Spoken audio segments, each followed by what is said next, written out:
High noon.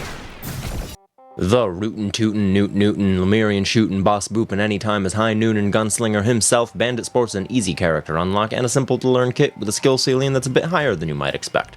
It's great for new players who want something a bit more than plain old commando over there, or anyone who just digs that Gunslinger vibe. So let's get into it. Unlocking Bandit is pretty easy, just beat stage 3 without dying. This means by the time you're watching this, you probably already have him, and if not, you'll hopefully understand the basics of the game before you do. Starting off simple, Bandit's primary fire is Blast. It's a solid damage per shot with a good fire rate, meaning it can handle most small enemies that come your way with ease, and with some items can also lock down larger foes. Speaking of locking things down... Did somebody say boom? That's right, we got Dynamite. Dynamite tosses your secondary and it does good damage, has a solid stun, and only a 3-second cooldown, meaning in tandem with your rifle you can completely lock down enemies by spamming them both till the sun goes down. So far things are pretty simple, right? But here in the utility is where they get a bit tricky. Smoke Bomb lets you turn invisible to enemies entirely for 3 seconds or until you attack, increasing your movement speed in the process and giving you a small upwards bounce when you enter, and again when you exit.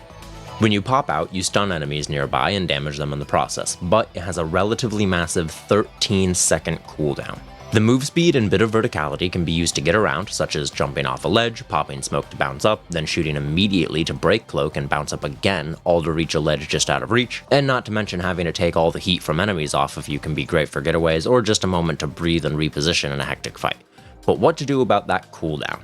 Well, that's where your special comes in. With Lights Out, Bandit whips out the big iron on his hip and does a big hit of damage. Most importantly, if this shot kills an enemy, it immediately resets all your cooldowns, including the 6-shooter itself. With an Ancient Scepter, it deals twice the damage, making this kill even easier. This means you can smoke, drop out and pick off an enemy, slip straight back into smoke, toss a dynamite to weaken some enemies, finish off another one with Lights Out, then throw another dynamite in the same second before quickly hitting smoke again, and so on and so forth.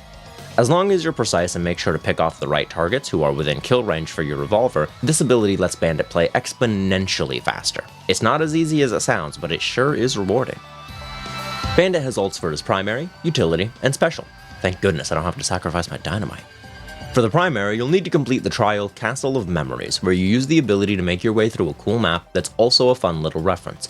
As far as using it, Bandit must have forgotten the ammo to his rifle or something, because instead you just Indiana Jones your way through all of Petrichor 5. Fuck you, Ohio, you're next. Okay, seriously though, the rifle is right there on your back! Anyways, it hits all enemies in its deceptively long hitbox and stuns any enemy it hits short of bosses, meaning you can completely lock down anyone in melee range pretty safely. It holds you in place pretty hard, but per usual for melee survivors, this can be mitigated by jumping around while you attack. The alternate utility is unlocked from the trial Highway Robbery. Don't forget to revisit the... Oh fuck, I forgot to rewrite the script. Highway Robbery has you out collecting gold, except your smoke bomb has been replaced by flashbang. You have very low health, so most of the enemies can one-shot, and all of the enemies are hasted on this level. So because they can all catch up to you, this forces you to understand how to use flashbang properly in the context of the rest of your kit. Thankfully, all the enemy spawns are locked and consistent, so you can figure out how to tackle each challenge in order to use the ability. Instead of turning you invisible, it creates a persistent blinding zone in which enemies won't target or attack players and take additional damage. It can be very handy to throw in front of you as you run from a horde, then run past it while they all enter the blinding zone, at which point you can unload into them without retaliation. Only downside is if you thought the 13-second cooldown of smokes were bad, this has 15, so you better make it count. Last, the ult special is Standoff, which you acquire from the Providence trial Endless Standoff. It has you just use the ability to kill a lot of stuff. You can hold the ability to delay your shot, unlike Lights Out, and your first shot does the same amount of damage. Except on kill, instead of resetting all your cooldowns, you gain a stack of Standoff. Each stack grants you a damage buff to all attacks and refreshes the duration of previous stacks. It does have some downsides, namely a relatively low cap on how many stacks you can have, and the cooldown is long enough that if you don't hit a kill each shot, you will almost certainly run out of time to try again before your buff runs out, so every shot has to be perfect. It's not bad by any means, and the damage bonus is great, and certain item combos go crazy, but I prefer being able to reset my longer cooldowns with a well-placed revolver round. Bandit's ults are pretty fun. The whip just seems like a goofy, oh, he's a cowboy, got the lever action rifle and the big iron on his hip, gotta give him a whip, right? But in reality, it's a genuinely good option because of how well it locks up enemies, especially combined with dynamite spam. Comboing Lights Out for cooldown management, and the damage vulnerability of Flashbang lets you keep large areas blinded so long as you don't miss your big iron kills. Or if you're confident you can keep the buff going, you can swap Lights Out for Standoff for an impressive overall damage buff to the rest of your kit. It's good stuff, so have fun unlocking and testing everything.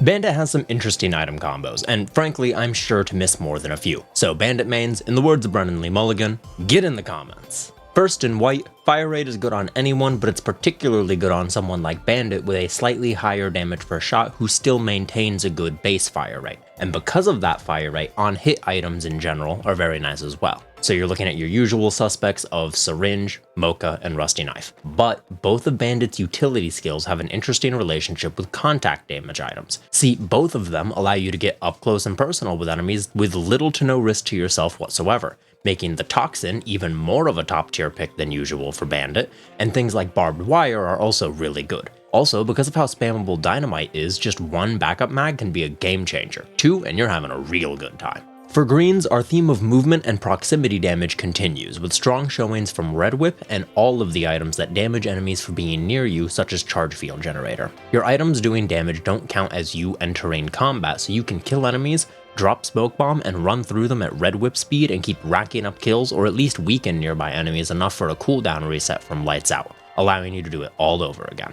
Of course, your on-hits and other damage-focused items here are still excellent. Getting a Ukulele proc on a max stack standoff shot is a glorious feeling, but as far as defensive items go, Bandit doesn't really need them. Bandit's kit allows for enough survivability and evasion on its own when played right, and mobility items make that even easier. Very much a defense by avoiding damage rather than by tanking damage type of character. In red, of course I'm gonna say Tesla Coil because proximity damage, again, and Alien Head or Wicked Rig are both fairly obvious picks for Bandit as well, but if I earnestly recommended anything more than Hard Light Afterburner, I'd be a fool. Bandit's entire kit changes how it plays based on which utility you pick, and your utility is exclusively balanced by having a huge cooldown relative to the rest of your crit, so getting 2 more charges on it is so incredible that I'd place it above Ceremonial Dagger on Bandit, and y'all know how addicted I am to that fucking thing. For orange, Bandit doesn't really need help with much. His biggest problem is that he's a very if you mess up you meet God type of character. So any of the oh shit buttons, and by that I mean things like Unstable Watch that bail you out of a bad situation, are probably the best picks. In gold, Burning Witness is your must-have. The others are fine, but the extra move speed and area damage is perfect. 10 out of 10, no notes. That's all I've got, but I am happy to be back after a longer than I'd like involuntary hiatus. Oh, and check back tomorrow.